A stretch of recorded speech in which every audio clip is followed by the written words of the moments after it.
Yes, welcome back to the Magic Sponge podcast, miracle cure for all your rugby league injury issues. I'm Brien. I'm the guy behind all the NRL Physio content you see on social media. My co-host, James, you're here again, mate. Look, a bit of a shorter week in the NRL. All I want to say is that we are totally vindicated in our take about Australia having to throw the match against Scotland last week, having lost to Afghanistan today, up against India and Bangladesh. They're gone. We're just starting with cricket content again, but I want to say again, just do everything you need to do to win, guys. That's if you take one lesson away from the podcast tonight, just take that.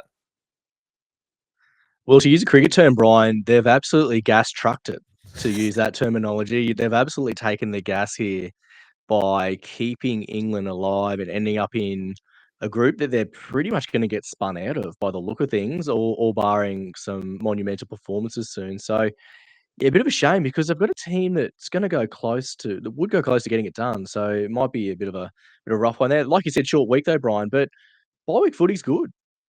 That's a hot take. I think a lot of people rag on bye weeks and how NRL gets affected over the Origin period, but mate, this was a great round of footy. It's not always like this, but I thought there were some belter games this week. I had a great time watching some of the footy. Mate, I loved it. Didn't like that the Finns got rolled, but I thought they played pretty well. So I was Great quite game, happy though. with that. Yeah, and that's, like I think if you ever you're never happy walking away from the loss as a fan of a footy club. But I thought they played well. And then, mate, the biggest one, like I think the Titans and then the Tigers today. Good to see some guys at the bottom of the table just absolutely lighting it up.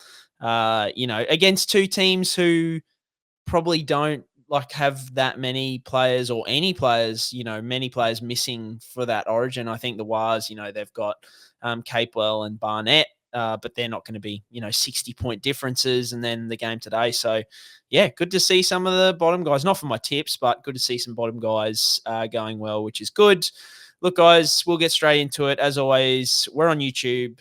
You're here for all the injury news, relate it back to SuperCoach and Fantasy. Go to patreon.com/NRL Physio if you want more information. But otherwise, let's get into the injuries from round 16. I don't know exactly what he's done. I would have thought it was an ankle, but I'm just guessing. He shouldn't be out for a long period of time. I'm no doctor. We have to wait for the scans, obviously, but that'd be more positive than negative.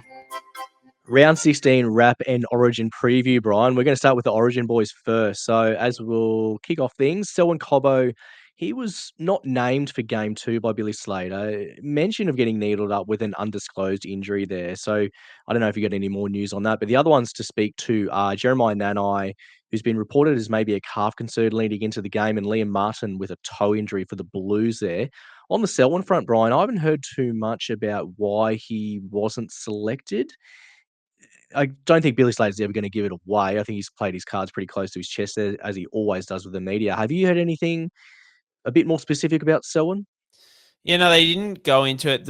All that I got was the Broncos said that he wouldn't have played this weekend if they had a game, which they didn't. So, yeah, I think, look, obviously we can't really give too much physical injury analysis on what's going on here with Selwyn. Like if you saw my post on social media, all I want to just talk about is, I think we spoke about last week with like Nico, the little bit of like guys in touch with that mental health side of things a little bit more these days, and the old heads sort of saying, "Oh, game's gone soft," and these guys and those kind of things. But like you have to applaud it. I think this is going to result in players being fitter and healthier for longer, and we've got a game where we're seeing more 300 gamers than ever before, and those kind of things. But yeah, like mental health in blokes is a real problem, I think, in society, let alone in footy, where you've got,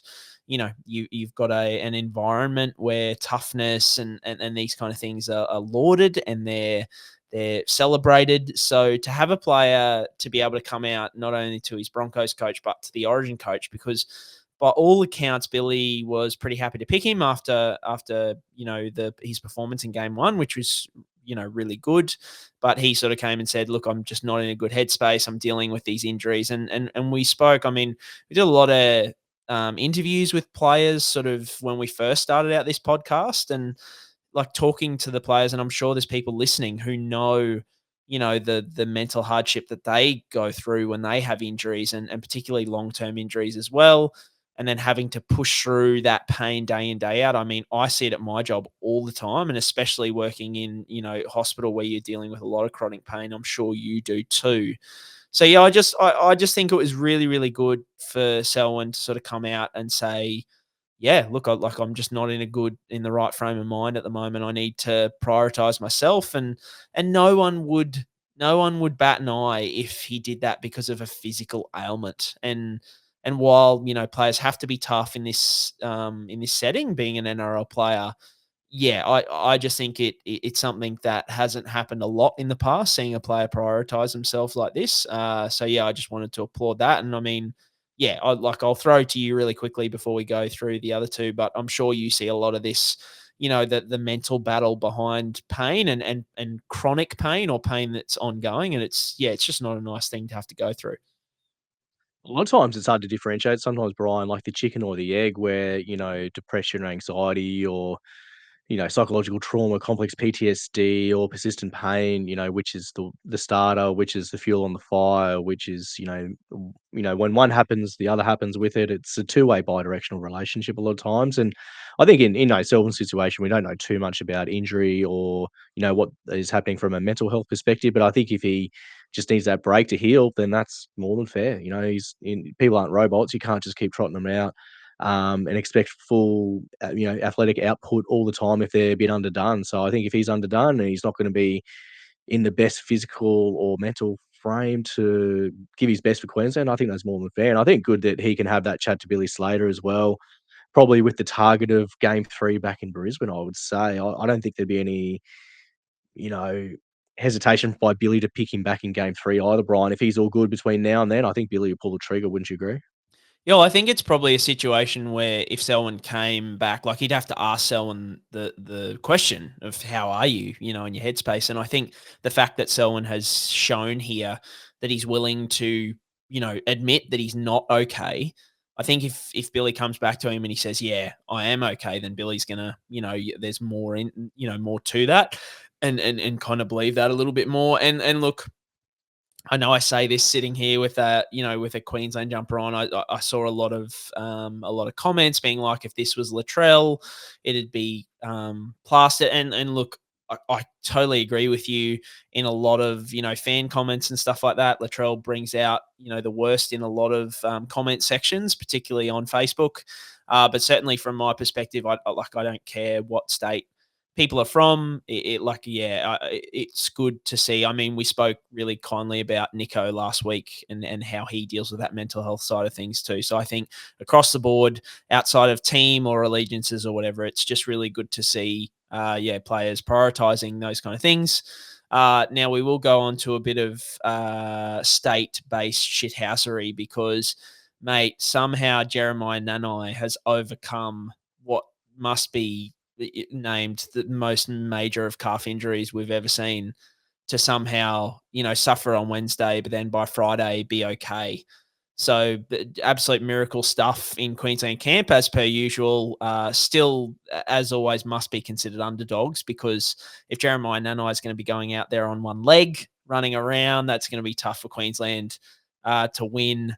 So, yeah, just wanted to say that definitely Jeremiah Nanai dealing with a little calf niggle makes Queensland underdogs. Definitely. I haven't checked the prices lately, actually, but I'm sure Queensland started as betting favourites, but I checked maybe like Thursday or Friday and it was pretty much bang on even. So we may actually get our wish, James, and we may be underdogs even by the bookies going into this week. So that'll be good. And then Liam Martin with the turf toe. Yeah, look, it's pretty much what we talked about in previous weeks. It's something that will affect him in push-off. He'll probably need to get it needled up. It'll be something that he'll have to deal with for the rest of the season pretty much. So he might be a little bit limited in minutes and these kind of things, but it shouldn't be anything too nasty. So New South Wales definitely deserve to be heavy favourites still heading into this game. Totally agree, Brian. Totally agree with you there. Out of round 16, got two HIAs to mention quickly. Connor Tracey from the Bulldogs and Jack Bostock from the Finns. Anything you want to add on to the HIA situations there, Brian, when those two enter the protocols? Yeah, I think, well, they're both Category 1, or Connor Tracey wasn't officially announced as Category 1, I don't think, or I haven't seen it done, but he was lying there for ages, so I'd say Category 1. The only thing I'll say with Jack Bostock is the Finns will be looking for a winger next week. I've seen all this chatter about, Tessie New and Edric Lee, and while I love, Queensland legend Edric Lee, I think it's clear that this calls for a Valence Tafare on the wing in NRL. Like, it just has to happen, surely. Yeah, inject the big man, I think, Brian. We all want to see it. We're desperate to see it. Yep, has to happen. Get it in there. Wayne, I know you listen to this podcast. Just pick him and put him there for the rest of the season and don't look back. Win the premiership. Yeah, back him in for 2 or more if he's ever named on the wing, for sure. Dolphins v Storm game, Brian. This is a belter at Suncorp, as it always is with the Storm involved. Out of this one, Connelly Lemuelu with a shoulder concern, looked like a shoulder subluxation. So it'll be interesting to see what the Finns do for the edge stocks in their team. And I think another shout out we're probably going to give you here is Ryan Papenhuyzen, first game back after another injury layoff. Probably a little bit quieter than usual for Paps, but did show a decent amount of toe in that nearly chase down of Jermaine Asako when he went coast to coast after taking that high ball there. One of the great foot races there, but I think probably a promising start is what you'd say about Paps, wouldn't you? Yeah, look, it wasn't. I think it's that agility stuff. It's probably two things it's going to affect the most is agility and kind of willingness to go into contact, especially coming back off a fracture. And he was a little bit gun shy with both of those things, understandably. But yeah, the straight line speed probably once again around his fibula fracture was never really a concern. It was more how would that knee hold up. He kind of admitted as much himself prior to returning. So yeah, he obviously is looking really good from a speed perspective, and the agility and the willingness to go into contact will come over the next few weeks. I think I sort of said on Patreon, I had a few people asking, should I trade him in? I said he wasn't. I didn't think he was such a bad trade in heading into last week. Purely more for the fact, less for the fact that it was Ryan Papenhuyzen. You expecting like massive things out of Paps. I thought, as much as I'm a loyal Finns fan, I thought the Storm were going to run up a score on them, and I think they've got a really good next 2 weeks. So I was like, look, Paps is just purely a good pick because he's playing fullback for the Storm. Anybody who is playing fullback for the Storm over the next 3 weeks, I think is a pretty good shout to put up a ton at any point, just being on the end of backline moves, putting wingers over with cutout balls, those kind of things. So yeah, I still think he scored pretty poorly and his involvement wasn't fantastic, but I don't think that it's still the worst move because you've got a couple of soft games coming up, although the Tigers look pretty good today. So maybe that one not quite as soft. And then Lemuelu with the shoulder, like pretty clear shoulder subluxation, stayed on for the rest of the game, but was just struggling with it the entire rest of the game after it kind of shifted. So a subluxation is a minor dislocation. Look, they can still come with structural damage. It doesn't mean that he's avoided that. There's obviously less chance than a full dislocation. A full dislocation pretty much guarantees that there's some sort of structural damage, whereas with a subluxation, you can avoid it.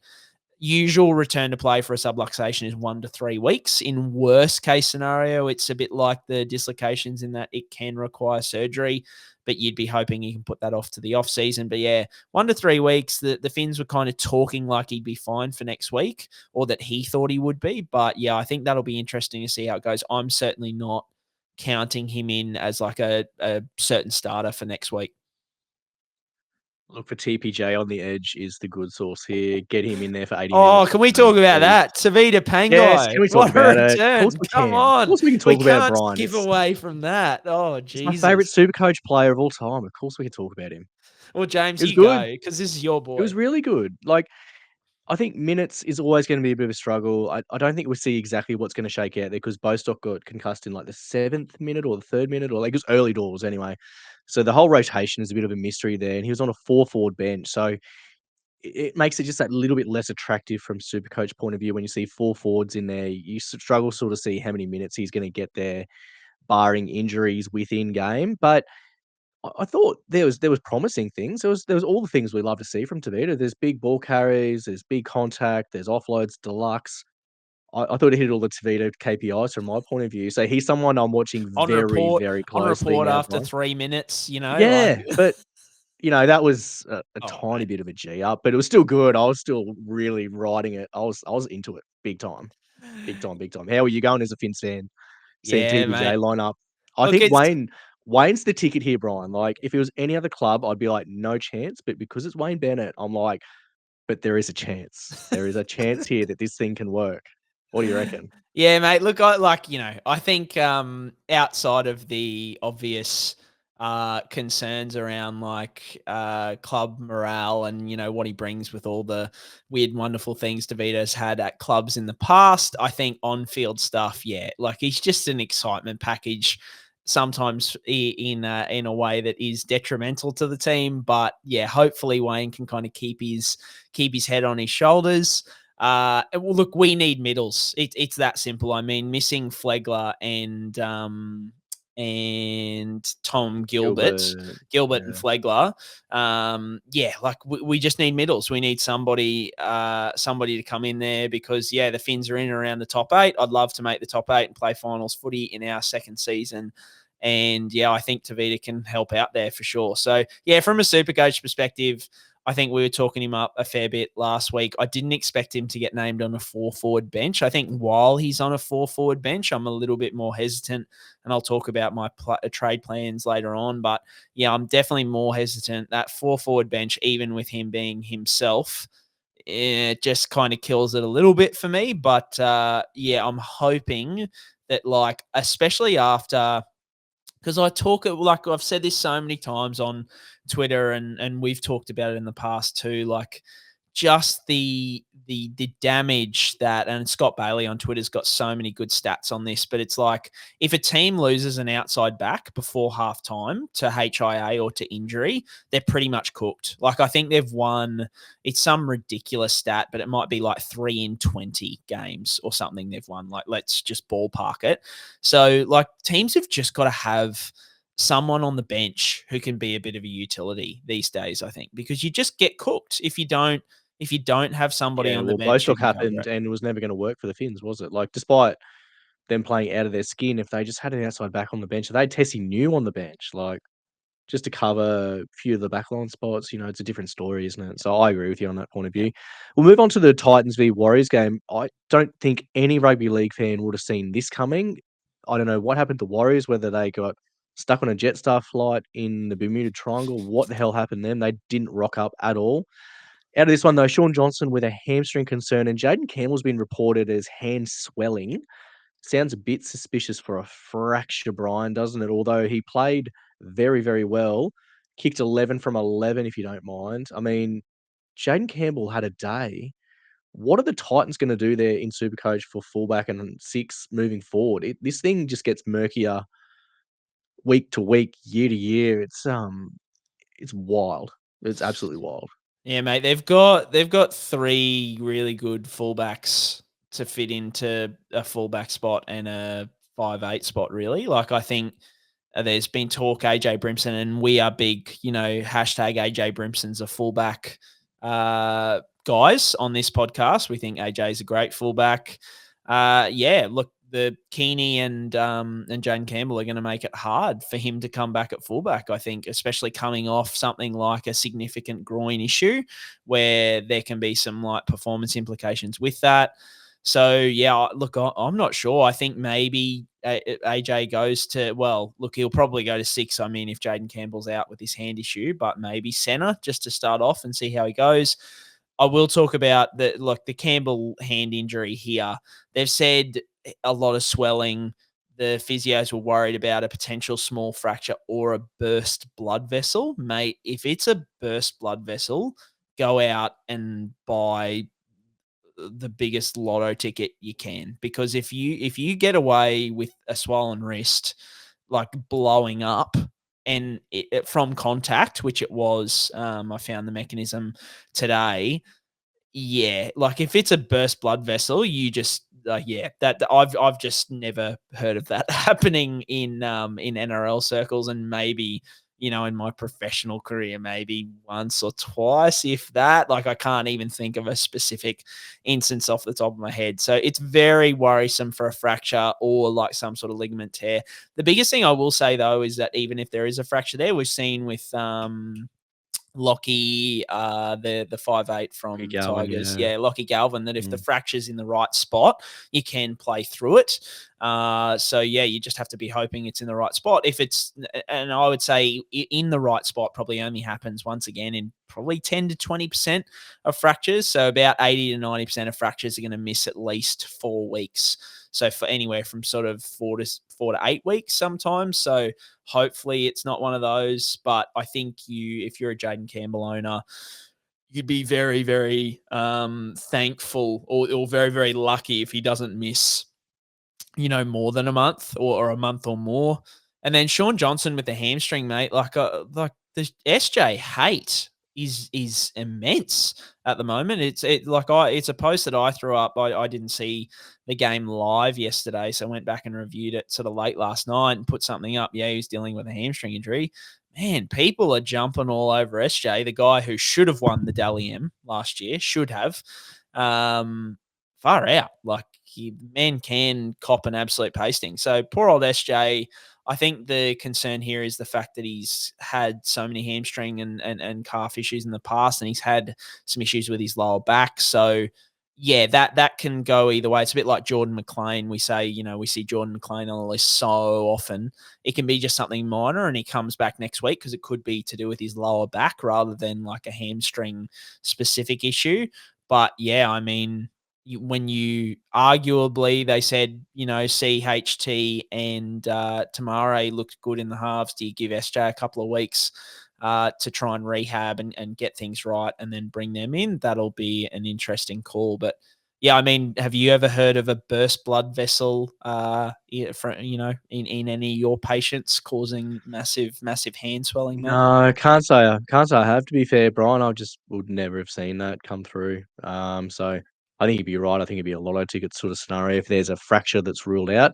On the Roosters Bulldogs game, we're nearly finished for the round here, Brian. Bronson Xerri was a hamstring injury rule out pre-game. Sort of expected this one in the lead up, didn't we? He was carrying that hamstring injury in the last round of footy, and he was looking long odds to line up here, wasn't he?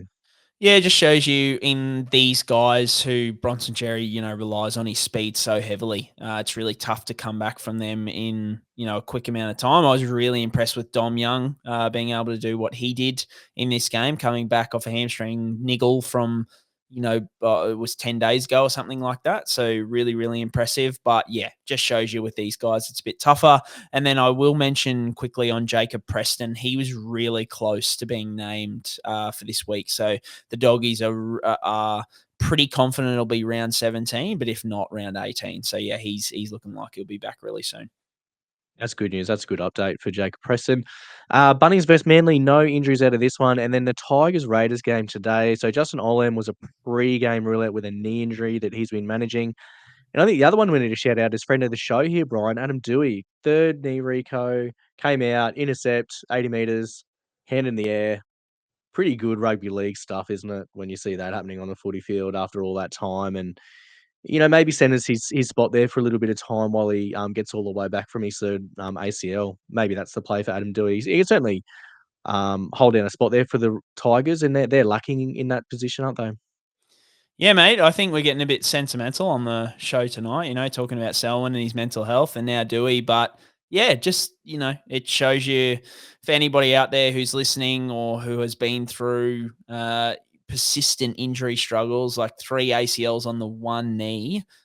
And like I always talk about, I think I had this discussion with someone the other day about, funnily enough, like Valence Tafare, where someone was saying, he's such a crap player and he doesn't, he's too fat and he doesn't do enough and all that kind of stuff. And I'm like, do you realize what it would take for someone to have a highlight like Val did last year against the Sharks, where like he busted through and scored that try? Like, I tell that story because I'm like for Doueihi to have that highlight today, like to come back after 3 ACLs on one knee and to be able to take that intercept in his first game back, run 70, outrun Weeks, who I thought dived early, but, has plenty of pace in him. Like to have that moment, like he has been sitting there. Can you imagine how he was feeling after doing that ACL for the third time? The days after surgery, his third ACL surgery, he had to have 2 surgical procedures over a couple of months. Just dreaming about contemplating, am I ever going to be able to go back? And to be able to have a moment like that, there's not many people in the history of the game who have moments like that, let alone someone who comes back from 3 ACL. So I just think it's a really cool moment. I love seeing that stuff. I'm sure the medical staff at the Tigers would just be, over the moon with being able to help, Doueihi through that process. So yeah, just really want to, give him a big shout out. And Justin Olam with the knee. Yeah, that's something we've spoken about. He's just going to have to keep dealing with that. Moving forward, they're hopeful it's only a week off, but yeah, he'll be in and out, up and down, I think, for the rest of the season. James, I'm sure you're pretty much the same with Doueihi. Just good to see, hey? Yeah, couldn't agree more. I think one of those good feel-good moments when you see someone that has injury after injury after injury come back, have their time in the sun. It's a feel-good thing. I don't think we need to dwell on it too much more than that. I think he's also been re-upped for next season as well at the Tigers as well, so that's good for him and good for the Tigers. So hopefully, whichever position he ends up in, I know he always sees himself as a 6, doesn't he? And I think that's his preferred spot, but maybe centre might be the way there for a little bit of time, just until he can get some regular footy back underneath him and then see where to from there. I guess if he ever lines up in 6, Brien, will he be your injury by the year as soon as he gets named in 6 again? Because I think he'll be mine. I don't want to steal your thunder, though. Oh, mate. Doueihi at number 6, mate, I would get Lockie Galvin's there now, so I think that kind of shuts the door. Yeah. And then Green Buller at 1. So, yeah, unless there's a big injury there or Lockie Galvin decides to do the old he's a Moses client as he's an well, Isaac isn't he? Moses client. Yeah. So Who knows what could happen there, Brien? Might be on Seabold's radar. You never know. Oh, Jesus. You never know. Yeah, but all right, no, that's a good wrap, Brien. We've wrapped round 16. We're going to go straight into the Patreon questions now. So patreon.com/NRL Physio if you want these questions answered each week, or you want a bit of content answered, or you want to have a chat to Brien. That's a pretty good place to start on Patreon there every month. So question number 1, Brien, is do you think Ben Hornby of South's head coaching fame here was telling the truth that Campbell Graham, Ty Munro, Tavita Tatola, and Isaiah Tass are unlikely to return this season? Do you think that's probably a fairly likely scenario there? I think probably 50-50 in this list of names. Would you agree? Yeah, mate, I said on Patreon about a month ago, I think I'd heard that effectively they're aiming for around round 20 for Campbell Graham and Munro, but the approach was round 20 was best case. And a month ago, their season was going a lot worse than it is now. But the general gist was round 20 best case. But if the season ever gets dead and buried, or at a point where they're out of finals or it's not looking likely, they'll just shut them down for the season. So I think the quote was effectively they could be back in 4 to 5 weeks, but the greater likelihood is that they won't be back this season. So I think for those two, it just depends how South go over the next 3 to 4 weeks is my kind of take. If they keep winning and keep looking good, then I reckon they'll try and get them back. And, if they can sneak into the 8, but otherwise, I just think, so I think it's more team dependent rather than injury dependent. And I've had a few people sort of say, what's the management about, does it ask questions about Graham's management or Munro's management? I think Munro's probably from the outside looking in is a little bit more, how you going, purely because, it was his 3rd. He came back pretty quickly from his 2nd, or relatively quickly. We know how tough those, and we spoke at the time, how tough those collarbone fractures are to come back from and refracturate and those kind of things. But I'll stand here again and say, even from the outside looking in, I've got no issues with Campbell Graham being managed the way that he was, because a sternum injury needing to get to the point where it needs a sternum reconstruction, I've never tracked that in the NRL since 2017, never seen it. So like to sort of be there, even if it was October, November last year, and he was still struggling with it. 99.9% of sternum issues end up where you just give it rest for a certain amount of time and it ends up being okay. So I think, any suggestion that Campbell Graham, it's really disappointing that it ended up there, but it's just so rare that to foresee that coming, I think is unrealistic for the South's medical staff. Tatola and Tass, I think Tatola is going to be up against it, but Tass surely he comes Yeah, he back was tightrope, relatively wasn't soon. he? Yeah, It was Moses tightrope. yeah, I don't see how he's out for the season. But Yeah. But even Tatola was a Jones fracture, but he's well down the track from that now. yeah, yep. Like, Yeah, I don't know. I don't know the numbers off the top of my head, but Mitch Moses is back in 9 weeks or 10 Yep. weeks. I think they targeted 12 weeks for Tatola. It doesn't feel like it's that far away. Even 12 weeks might be like round 22, in which case there's still 5 games of the season. I don't know. Like, Yeah, I don't know whether they're I just taking the approach of like, screw it, we can't make finals. Like if we well, can't yeah, make and that's finals, fair. yeah, I don't think that's unreasonable either. Like, so yeah. I don't know. A bit of a watch away, but I agree with you on Tass. I think he's someone that should probably be lining up, I would assume, based on his surgical procedure. Question 2, Brian, is about Cam Munster. Could he be back by game 3 for Queensland? Yeah, I think there was footage, and Bellamy said he started running this week, but yeah, not. I just don't see it happening for game 3. He'd have to, like, Billy's not going to pick him off playing no footy, so he'd have to be back by round 18, and he only started running, just this week. So to go from there to playing footy in would it be less than 2 weeks? No, just over 2 weeks, off the back of a groin tear, and he's dealing with this hip thing. Yeah, once again, that's lotto ticket kind of stuff. So yeah, I'm always going to go with what's more likely, and it's much more likely that they leave him till after, because they've got the round 19 bye, leave him to round 20, 21, somewhere around there, and have him for the run home, because they don't need to risk him. They don't need to bring him back quickly, the Storm, because they're flying. They're doing really well. So yeah, I just don't see it. What about you, mate?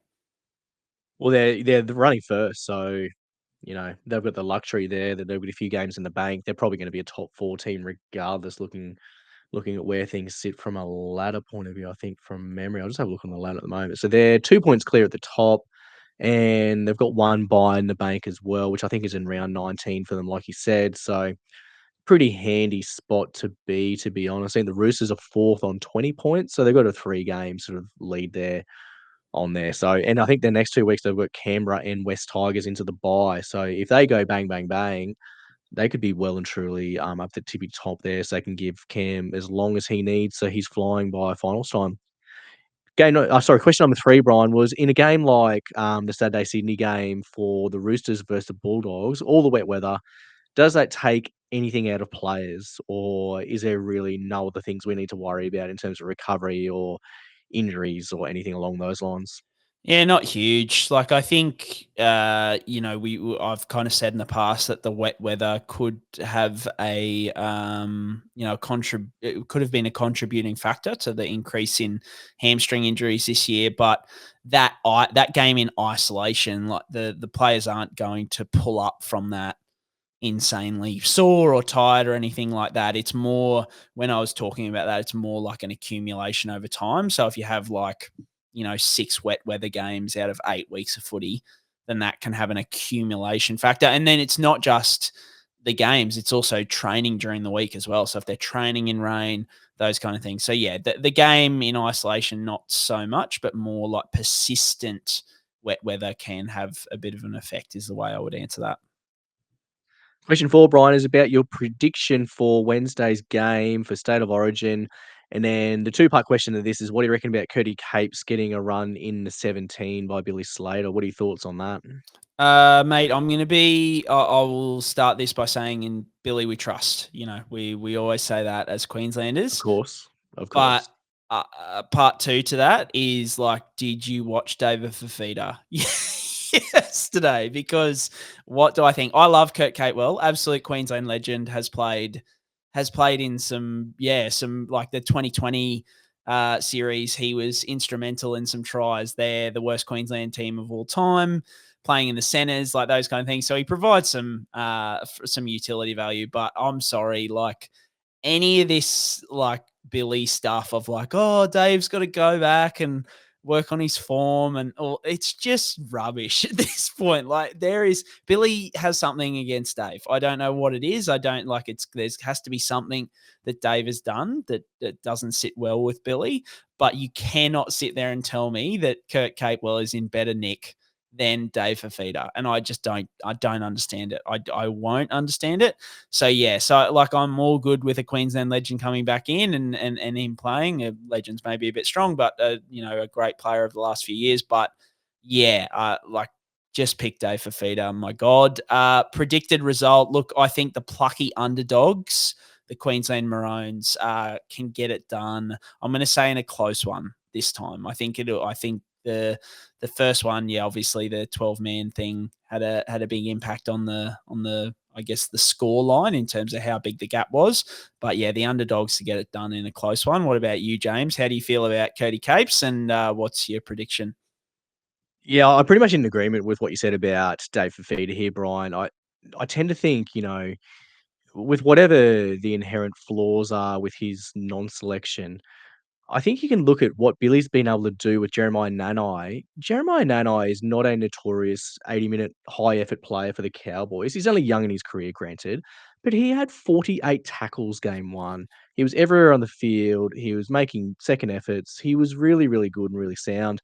I just don't. I always wonder, like, why don't coaches think they can tap into the best of these players? Do you know what I mean? Like, if you really got enough about you as a coach, I would surely think you could take one person into the group that you think, you know what, this might be a little bit of a risk, but I think I can get the best out of them in this environment with the leaders that we have in this team around them as well. So whether the only deep-seated alternate conspiracy I had in my head was I'm pretty sure through that era that we were 8 in a row and yippee yippee ying everyone and his dog, that was when Dave Taylor was getting frozen out of that squad.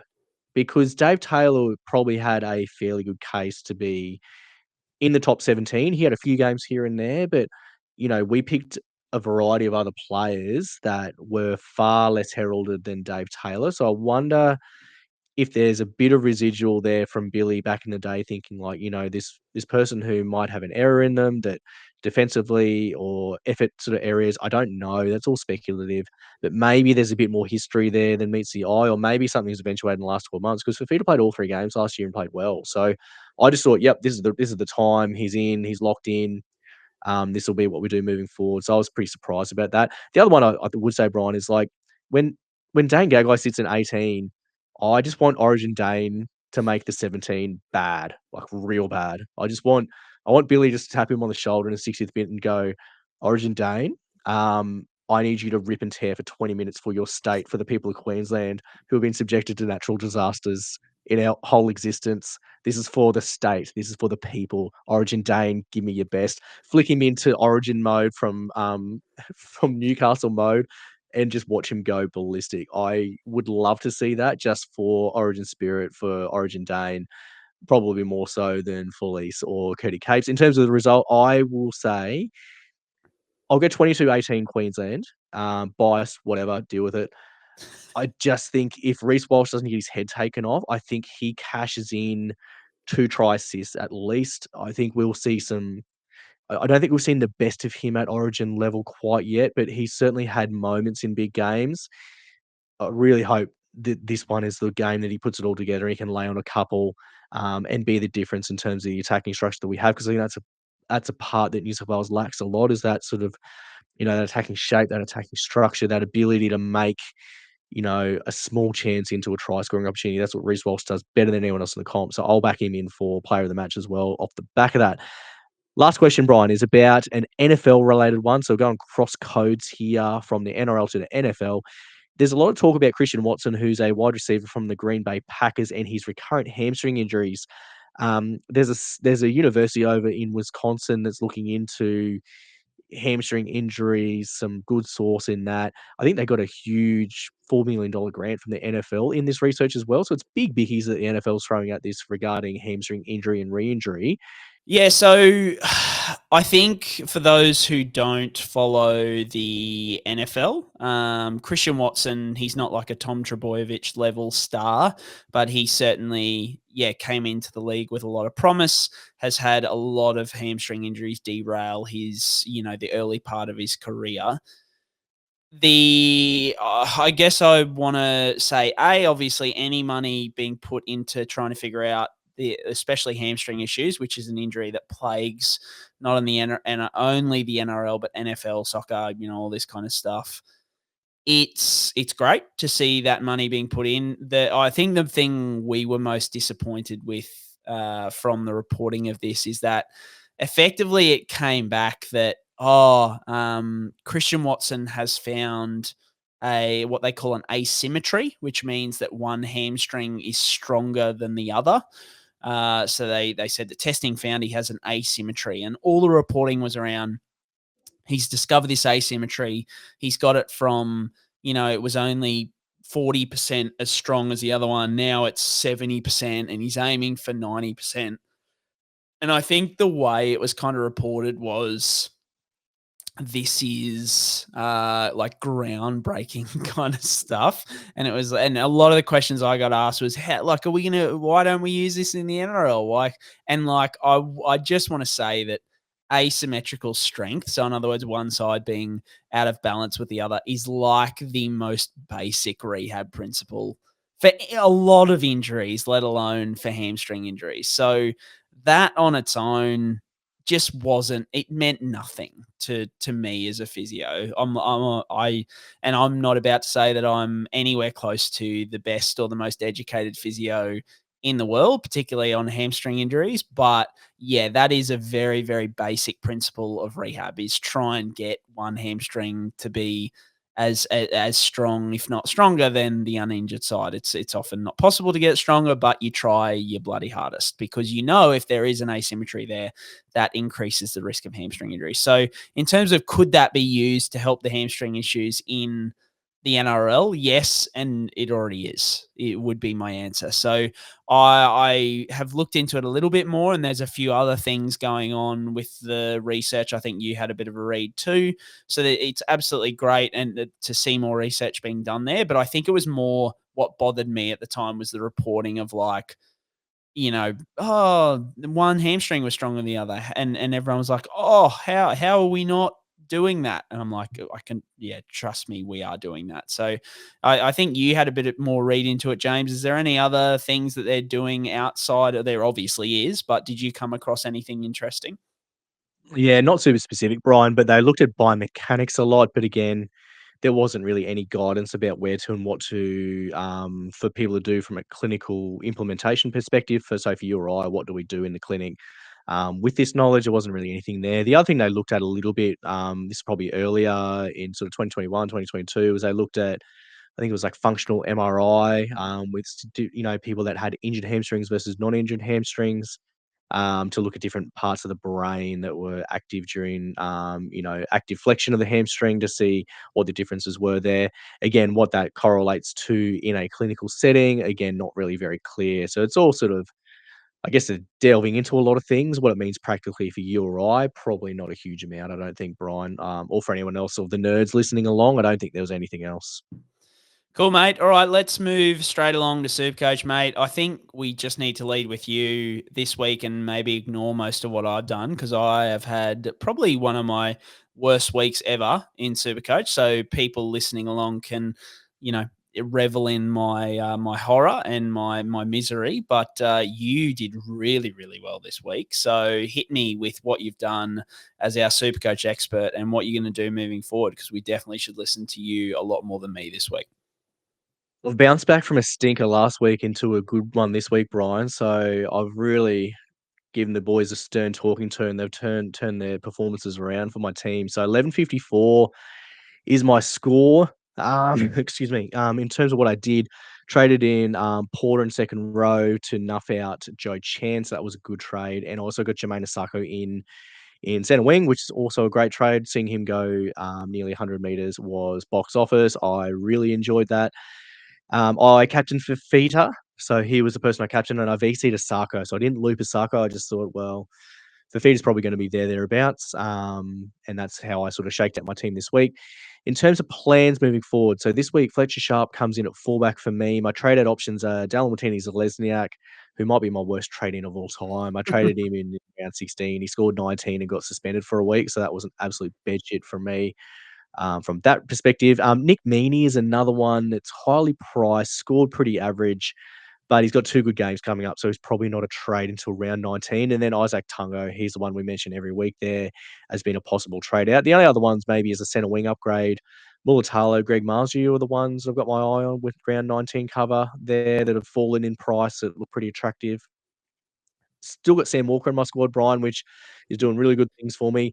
Really disappointed to see him shave the beard, though. Scored really great this week, but I think if he had the beard, he wouldn't have been sin bin later in the game. But then he got away with a sin bin early in the game. So maybe that swings and roundabouts. Maybe that's the Supercoach gods just balancing the ledger there, so to speak. But yeah, Samuel Walker's looking good. I know we all want to bring in Cleary, but man, the Roosters' draw is pretty good. And if the Roosters are flying, he is not going to be Cleary, but he might be comparable. So it's going to be hard for me to justify him leaving my team before probably round 20, I would say, for Sam Walker, because I've got Nico to cover 19. So I've got a bit of a conundrum there with what I do with him from a Roosters point of view, Brian. That's my big issue that I've got to figure out. But I think centre wing is the one to upgrade here, and getting in Fletcher Sharp from the Knights is the easiest, most straightforward trade of all time.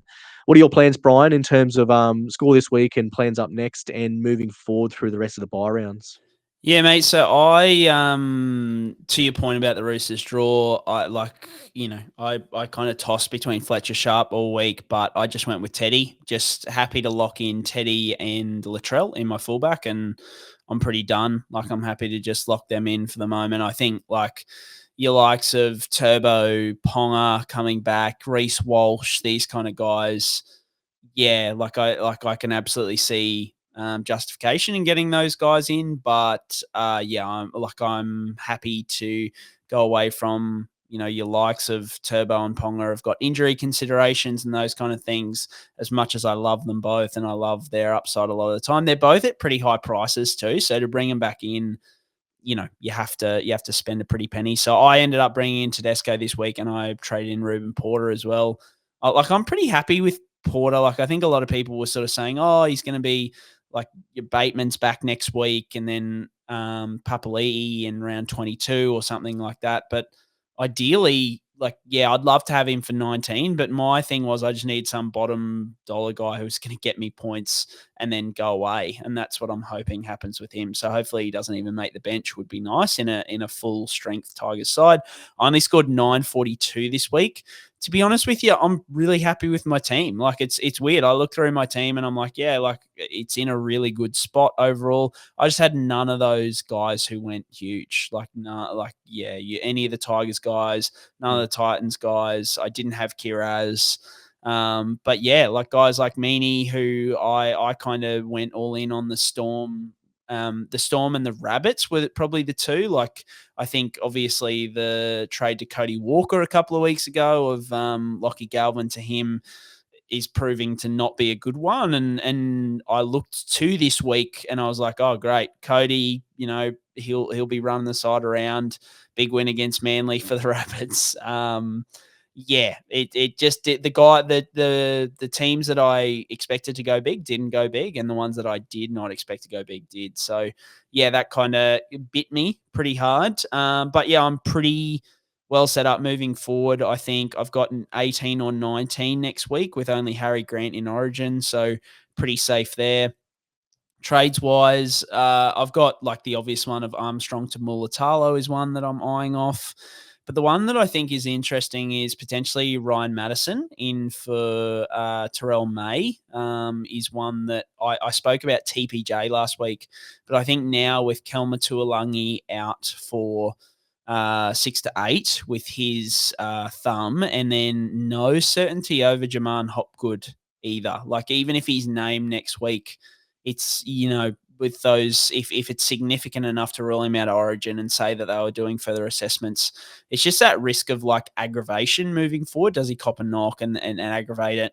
But yeah, I just think there's minutes on an edge there that even if Sean Lane goes there, I think then that opens up more bench minutes for Maddo as well. And they seem to be naming either Lussick or an outside back on the bench, seems to be the way the Eels do it. So, yeah, I think Maddo's only like early 400s. To go from May to him will net me close to 200K, which will absolutely help me in going straight from the Tyron Wishart to Cleary, whenever Cleary is back. So, yeah, I've only got 10 trades left, which is pretty worrisome, but effectively if I've got those 2 trades, that takes me down to 8. And then I've only really got like maybe one more CTW. So like your Mars Hugh or your Asako, and then Cleary pretty much. So I'm hoping to have 6 left for post round 20. So one trade a week, and I'm pretty happy with that. The only other one that I looked at is that I was just, tossing some things up, and I probably wouldn't mind your thoughts on this, but I saw Blake Brayley in hooker. Like, I don't think I'll do it because I just don't want to spend another trade at hooker because it's just such a crappy position. But Blake Brayley's pretty cheap, and he plays 80 minutes every week, and the Sharks have got a cushion draw for the rest of the year, which is why we're eyeing off your likes of Mulatalo. But Blake Brayley, yeah, he's not. I think he's in the 400s. I don't mind him as a little, even if he was your number one hooker or something as a point of difference, and then you'll get him for 19 as well.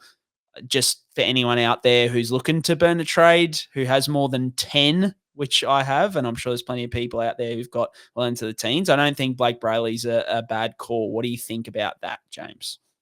Yeah, not a bad one. I don't mind it. I think it's never been on my radar because I had Coro from day one, and I also traded in Jerry Marshall King in round 14 because the Dolphins had elite bye coverage. So they've been a really good little duo for me week in, week out, especially for this bye period because they've just played so many games between them. Like, I think the Dolphins missed a couple, and the Tigers just keep playing footy, and Coruscant keeps kicking goals. So that's something that I haven't had to worry about. But yeah, I think he's in the low 4s, isn't he, from memory, which I think is a really good shout for Blake Brayley. I thought he's a sniff for Origin this year, actually. I think he's sort of in and around that group. And you're right, mate. The Sharks have got a really tasty looking draw coming up. So he's not a bad get in there at all. So I think in terms of other sort of rogue ones or out of the box ones, I don't think I had too many others off the top of my head at this point in time, but I'm just trying to look at my team about people I need to get in. What I learnt from this week is look at round 19, look at